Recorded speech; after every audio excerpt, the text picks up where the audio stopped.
is it pretty important to be careful about the types of choices we give kids and how we give those choices? Yeah, I'm not going to give them choices that are going to bother me or make a problem for somebody else, that's for sure. Yeah, that's right. And this is last segment, we started getting into that a little bit, and I was thinking about it in between, and I thought, you know, one of the biggest mistakes I see people make is they give threats instead of choices. Yeah. Yeah, like, are you going to settle down, or such and such? Yeah. And that's not a choice. That would be like your boss saying, do you want to turn in that project before you leave, or would you rather be fired? Yeah, that's not a choice. That's not a choice. And you mentioned a really important guideline, and that is that we give choices that don't cause a problem for us and don't cause problems for other people. Right. Yeah.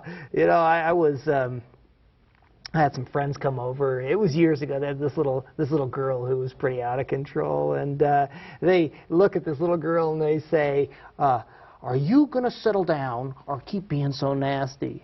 Oh, which one did the kid choose? She decided to be nasty, right? Yeah.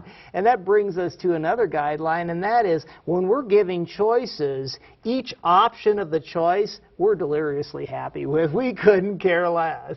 Yeah, would you rather rake the lawn, or would you rather do the laundry for me so I'll have time to rake the lawn? I don't care which one it is. Yeah, right? yeah. It's pretty common, though, for people to fall into the trap of giving inappropriate choices like that. It reminds me of a little kid, a kindergarten kid. And you remember the choice they gave him? Do you want to stay in kindergarten or go back to preschool? Yeah, he chose preschool. He chose preschool, yeah. They thought he was going to suddenly say something like, "Oh, I think I'm really going to start performing up to your standards." Yeah. It's not wise to pray that they'll pick one over the other, because they have radar and they'll figure out which one you want. They absolutely do know which one you don't want them to pick. So it's always two options, each of which I am just totally happy with. And you know, that brings us to another idea, and again, the choices just need to be small. Small choices are just, you know, they're even better than big choices, I'll say.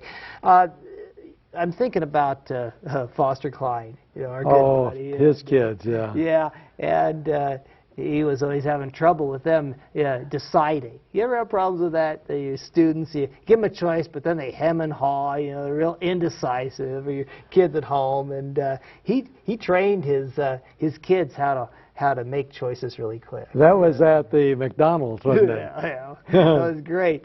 Yeah, he goes up to them and up to the counter before he learned these skills, and he says, "Guys, what are you going to have?"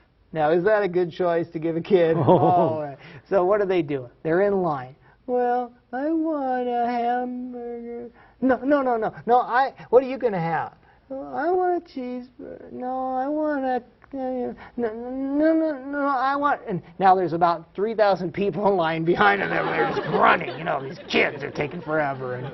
And so Foster decides, "Oh, I'm going to have a little better training session with them." So the next time they go, he says, "Are you guys going to have Happy Meals or salads?" And they're like, "Well, we don't know." They'll have salads. He orders for them. Yeah, in about 3 seconds. Yeah, in about 3 seconds. They go back to the table, and what's in there? There's really salad. I mean, there's really salad. They're crying in their salad. "Oh, we're not going to eat this."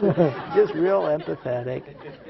Now, folks, how long do you suppose it takes for these kids to order now? The next time they walk up to the counter, and before he can even say anything, "We want a Happy Meal and Coke." Just like that. Boom. So, one of the guidelines we have is we don't give them any longer than, say, 5 or 10 seconds to decide.